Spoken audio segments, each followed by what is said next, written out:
Olá pessoal, vamos falar sobre a integração definida agora, sendo que o trabalho agora vai ser voltado para volume de sólidos. Vou pegar um sólido e calcular o volume, estimar o volume pela soma de rima. Tá? Mais uma vez eu vou apresentar aqui uma definição. Essa definição indica que eu tenho uma função contínua, tem que ter uma função contínua para poder ser em todo trecho derivável, no intervalo AB, sendo que a função ela é não negativa, né, para todo x, e o x está variando entre A e B, que é o intervalo aqui que vai ser trabalhado o cálculo do volume. Eu vou considerar o conjunto A delimitado pelo eixo x no gráfico F, nas retas x igual a A e x igual a B. Tá. Aí o que a gente tem aqui? Uma função A, e do lado eu tenho uma expressão que representa exatamente o giro, né, a revolução em torno de um eixo que eu vou estar escolhendo, nesse caso o eixo x. Bom, qual é o processo? O processo é bem parecido com da soma de rima. A gente vai pegar um intervalo, dentro desse intervalo eu vou dividir o sólido, que você está vendo, eu vou voltar o desenho aqui. O segundo desenho, que é o desenho B, é o sólido. Observa que ele é bem cilíndrico, então o que a gente vai tentar fazer? Cortar ele em vários pedaços. Quando a gente corta em vários pedaços, a gente acaba definindo vários cilindros. Esses cilindros, como a gente sabe que o volume de cilindro ele é conhecido, que é o cálculo da área vezes a altura, que é πr² vezes h. Então o que eu vou fazer? Tentar fazer essa divisão o maior número de cilindros possíveis. Na medida que eu consigo definir o maior número de cilindros possíveis, eu aproximo muito a soma desses volumes cilíndricos do volume da figura que estou querendo. Então observa que o que eu fiz ali foi dividir, peguei um exemplo bem específico da figura, cortei em pedaços, como a soma de rima indica, e aí eu tenho o meu volume escrito dessa maneira. Observa que o Vn, que é a representação do volume, ou da aproximação de volume, na realidade esse Vn é o cálculo da soma dos volumes cilíndricos, ainda não é o cálculo do volume do sólido em questão. Ele é π, né, que a gente sabe que é πr². Observa que aqui vai ser π vezes f de CI, C1, que seria a imagem, representa para a gente o raio, vezes o ΔX, que é a variação em x, que representa a altura do cilindro. Então eu estou fazendo uma soma de vários, observa ΔX1, ΔX2 e ΔXN. E aí a expressão fica dessa forma. Observa que o que acontece aqui? Eu tenho aqui o que eu acabei de falar. Eu tenho o F de CI, que representa para mim o raio do cilindro, quando eu corto. Observa que quem seria o F de XI? Seria esse trecho, essa alturinha aqui. Ó. Se eu entender que isso aqui em revolução vai dar um cilindro, esse pedaço aqui vai ser o raio, que representa a imagem que está aqui, né? E o ΔXI representa para mim o comprimento de altura dele. Aí a gente define que seja f de x, uma função contínua não negativa. R é a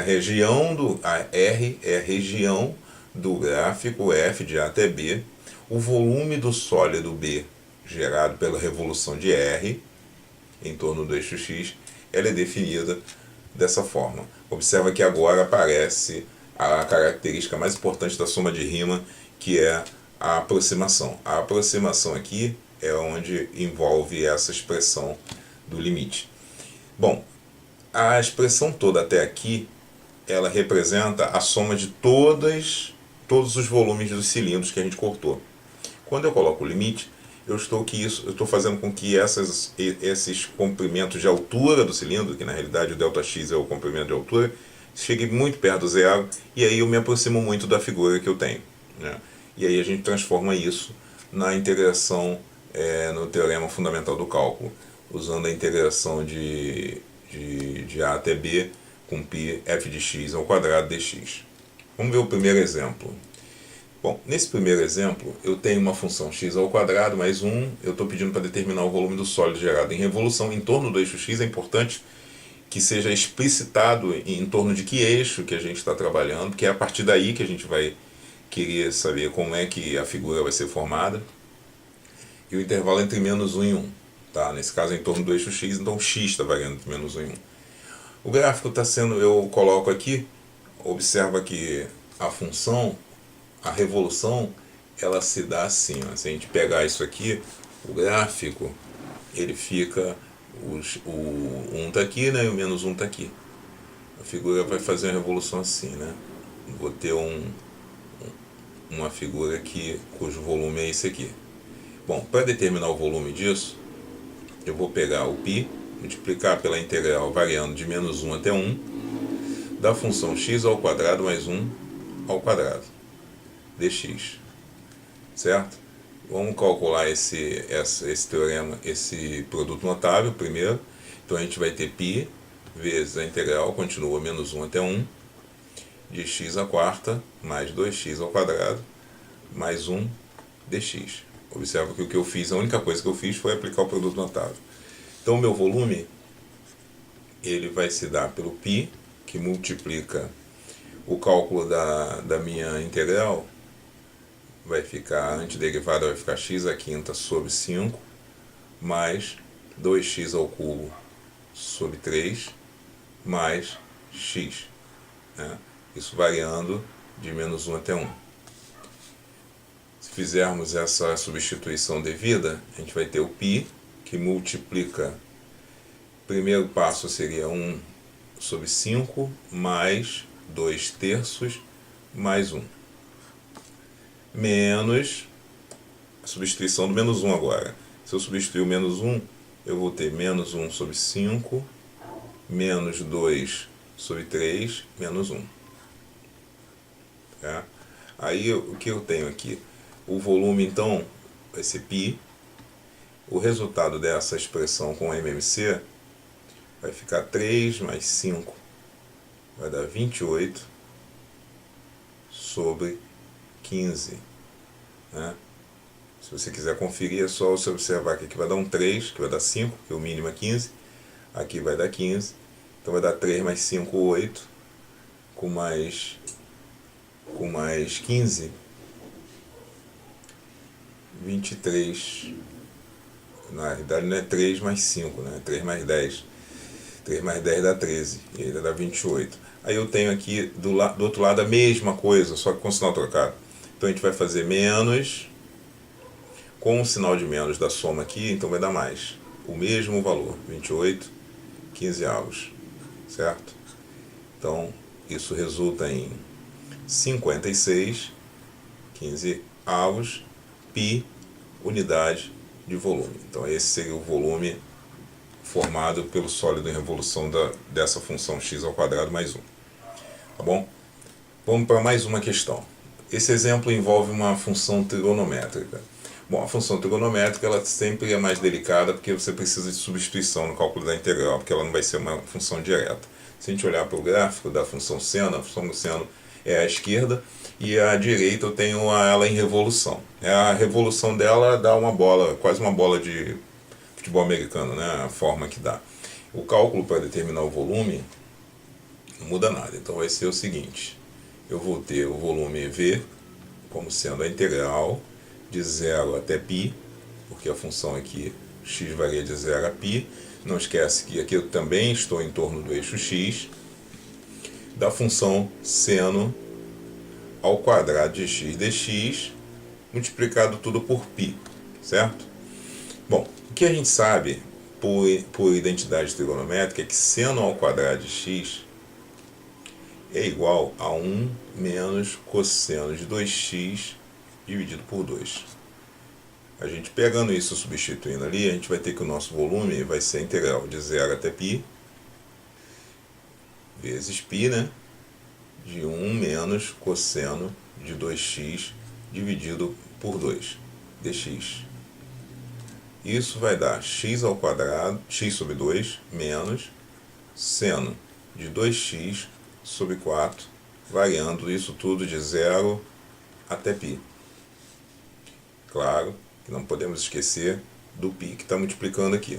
E aí eu vou ter o meu volume como sendo π, resultando em que o x substituindo por π vai dar π sobre 2, menos seno de 2π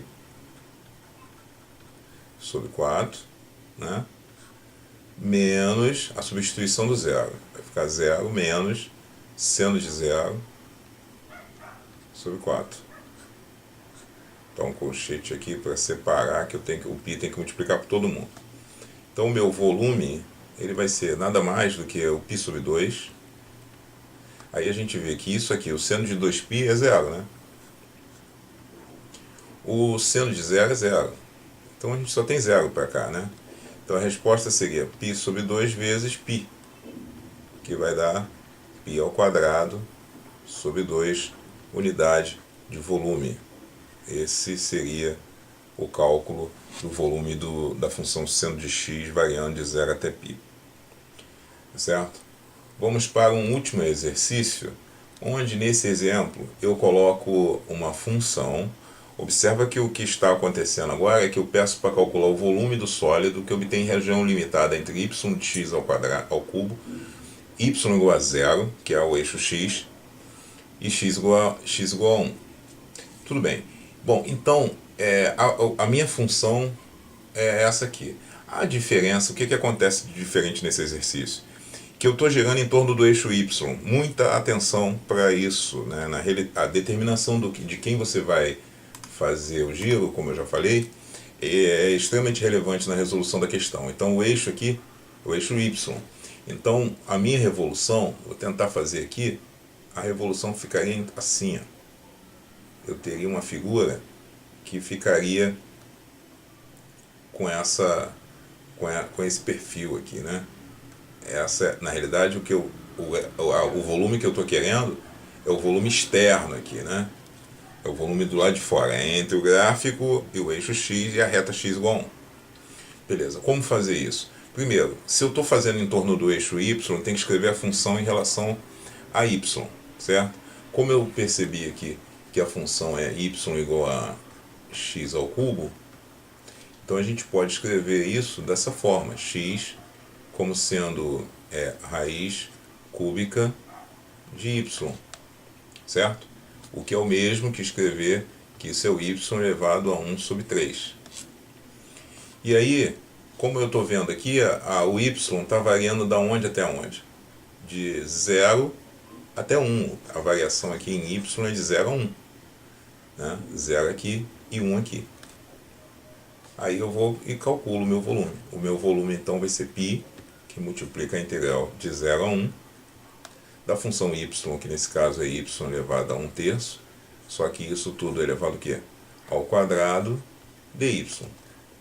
E aí a função o volume vai ser π, y elevado a 2/3, né, de integral ainda, eu ainda não calculei, de y de 0 até 1 dy.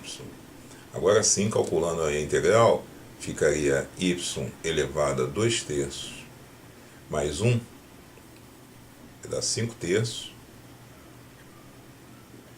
sobre 5/3, variando de 0 até 1.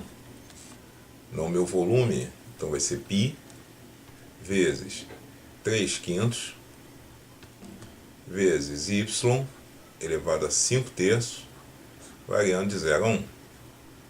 Substituindo 1 na função, eu vou ter 3/5 de π, porque o 1 entra no lugar do y e vai dar o mesmo. O 0 entrando aqui vai dar 0, né? Então eu vou ter como resultado 3/5 de π unidade de volume, certo?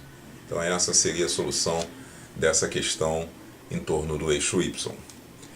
Tá certo? Tomara que tenha ajudado você, teus estudos, complemente isso com exercícios de livros, né? Que isso é importante exercitar bastante, para você ver as variações de funções, que é o que traz dificuldade para esse tipo de matéria. Tá? Um grande abraço, até a próxima.